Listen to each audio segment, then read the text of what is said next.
አሰላሙ አለይኩም ወራህመቱላሂ ወበረካቱ። ወድና የተከበራችሁ የሂና ዩቲዩብ ተከታታዮች እንዴት ናችሁልኝ? ሰላም ናችሁ? እኔ ያለው አልሐምዱሊላህ። በያላችሁበት የአላህ እዝነትና ሰላም አይለያችሁ። ዛሬ ይዤላችሁ የመጣሁት ለፊታችን የሚሆን ቆንጆ ክሬም ቤት ውስጥ እንዴት እንደምናዘጋጅ ነው።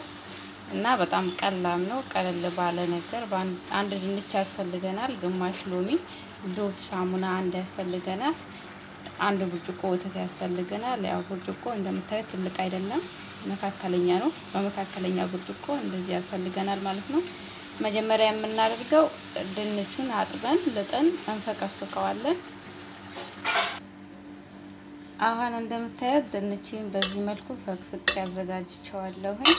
ይሄንን ይመስላል። አሁን ወተቱን ጨምረን ለ10 ደቂቃ ወይም ለ15 ደቂቃ እንቀቅለዋለን።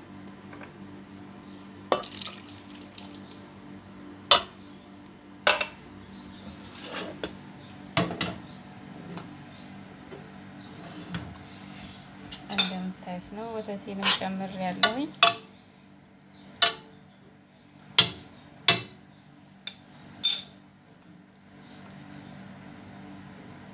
የቻናሌ ቤተሰቦች ቪዲዮን ላይክ በማድረግ ጀምሩ። አዲስ የሆናችሁ ደግሞ ሰብስክራይብ አድርጉኝ፣ አበረታቱኝ እና ለዩቲዩብ አዲስ ነኝ። ክሬምንም ደግሞ በጣም ተወዱታላችሁ ብዬ ተስፋ አድርጋለሁኝ። ኢንሻአላህ ቆንጆ ክሬም ነው። እስከዛ ይሄኛው እስኪበስልልን ድረስ ለ10 ደቂቃ ይሄኛውን ዶቭ ሳሙናችንን እንፈቀፍቀዋለን። ፈቅፍቀን እናዘጋጀዋለን ማለት ነው። እንደምታዩት ከ10 ደቂቃ በኋላ ይሄንን ይመስላል ድንቹና ወተቱ ማለት ነው። ይሄንን ይመስላል። እዚህ ጋር እንደምታዩት ሳሙናዬን በዚህ መልኩ ፈቅፍቄ ያዘጋጅቸዋለሁኝ። በዚህኛው መፈቅፈቂያ ነው የተጠቀምኩት። በእንደዚህ አይነት መፈቅፈቂያ ፈቅፍቃችሁ አዘጋጁት። እንደዚህ ሳሙናውን ነጩን ዶቭ ሳሙና ብትጠቀሙ የተሻለ ነው፣ ግን ይሄኛውም ቆንጆ ነው። እኔ የተጠቀምኩት ለዛሬ ይሄንን ነው። እና አሁን ደግሞ ሳሙና ይሄኛውን አንስተን ለ5 ደቂቃ ትንሽ እስኪበርድልን ድረስ እንጠብቀዋለን። ከዛ ሳሙናችን ሎሚያችን አንድ ላይ ጨምረን ግማሽ ሎሚ ይዛለኝ፣ ከዛ አንድ ላይ እንፈጨዋለን ማለት ነው።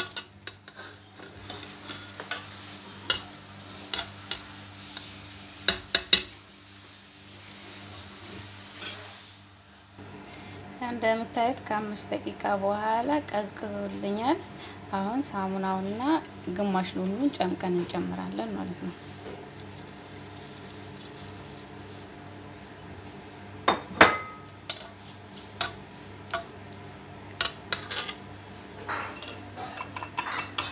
እንደዚህ በወንፊት ፍሬው እንዳይገባብኝ ነው በወንፊት ያደረኩት።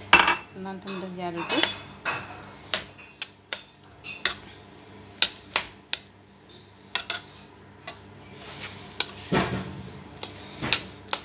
በደንብ እንቀላቅለዋለን።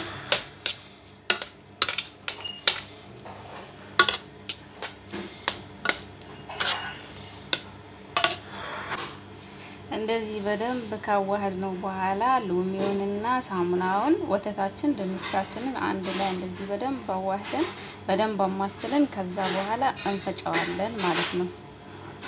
እንደምታዩት ነው። አሁን በደንብ ይታያል።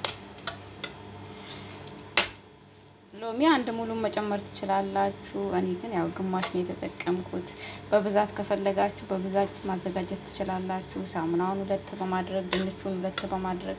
እኔ ግን ያው ለዛሬ ለእናንተ ለማሳየት ያክል ነው የሰራሁት ስላለኝ አንድ ድንችና አንድ ግማሽ ሎሚ ያው አንድ ሳሙና ነው የተጠቀምኩት።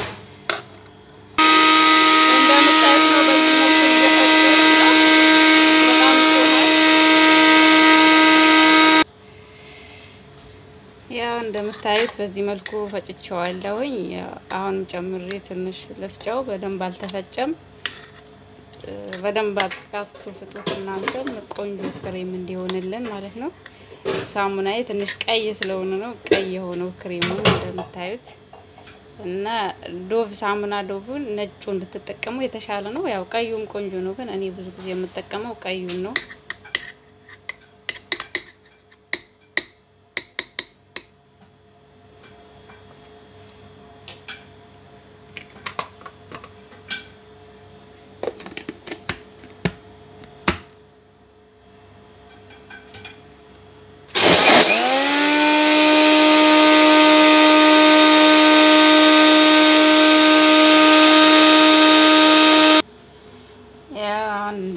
እንደምታዩት ፈጭቼ ሁሉም ነገር አልቆለት ይሄንን ይመስላል ክሬማችን። አሁን ደግሞ በእንደዚህ አይነት እቃ እናደርገዋለን። እቃ ታዘጋጃላችሁ። ያው ለብዙ ጊዜ አንዴ ከሰራችሁት ለብዙ ጊዜ ስለሚሆናችሁ በዛ አድርጋችሁ ሰርታችሁ ከዛ እንደዚህ በትልቅ እቃ ማስቀመጥ ነው። እኔ አሁን አዘጋጀት ያው ትንሽዬ እቃ ነው። ሌላ የቀረውን ደግሞ በሌላ እቃ አደርገዋለሁኝ። እቃ አዘጋጅታችሁ እናንተም በእቃ አድርጋችሁ እንደፈለጋችሁ ለሁለት ወርም ለአንድ ወርም መጠቀም ትችላላችሁ እስኪያልቅ ድረስ ማለት ነው። ማታ ማታ ተቀብታችሁ ጧት ስትነሱ ደግሞ መታጠብ ነው። ፊታችን ላይ ብጉር ካለብን አሁን ለምሳሌ ብጉር አውጥቶብን ብጉራችን ሲጠፋ ፊታችን ላይ የሆነ ጥቋቁር ነገር ጥሎብን ነው የሚሄደው።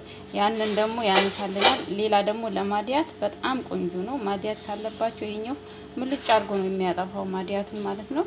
ያው ሌላም ደግሞ ፊታችን ላይ አንዳንዴ ዝም ብሎ ጥቋቁር ነገር ይኖርብናል፣ ያወጣብናል። እንደዚህ የሆነ ነገር አውጥቶብን ሲጠፋ ፊታችን ይጾቅራል። ያንን ይሄኛውን ስትቀቡት ደግሞ ያጠራላችኋል ማለት ነው። በጣም ቆንጆ ክሬም ነው እና በጣም ቀለል ባለ ነገር ቤታችን ውስጥ እንደዚህ አዘጋጅተን መጠቀም እንችላለን።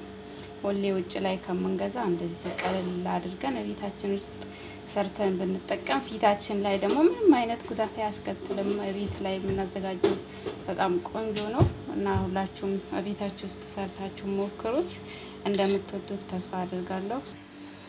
ያው ቃይለ አርጌ እንደዚህ ሰርቼዋለሁኝ እና እናንተም ሞክሩት ትወዱታላችሁ። ያው ሞክራችሁ አይታችሁት ለፊታችሁ ከተስማማችሁ ሁሌም ሰርታችሁ ይሄንን መጠቀም ትችላላችሁ ቤታችሁ ውስጥ እና እኔ ደግሞ ያው ሁልጊዜ የምጠቀመው በጣም የተስማማኝ ቆንጆ ማስክ ነው። ስለተከታተላችሁኝ ከልብ ያመሰግናለሁኝ። ያው የቻናሌ ቤተሰቦች ላይክ አድርጉኝ። ሀሳብ ካላችሁ ደግሞ ኮሜንት ላይ ጻፉልኝ። አዲስ የሆናችሁ ደግሞ ሰብስክራይብ ላይክ አድርጉኝ።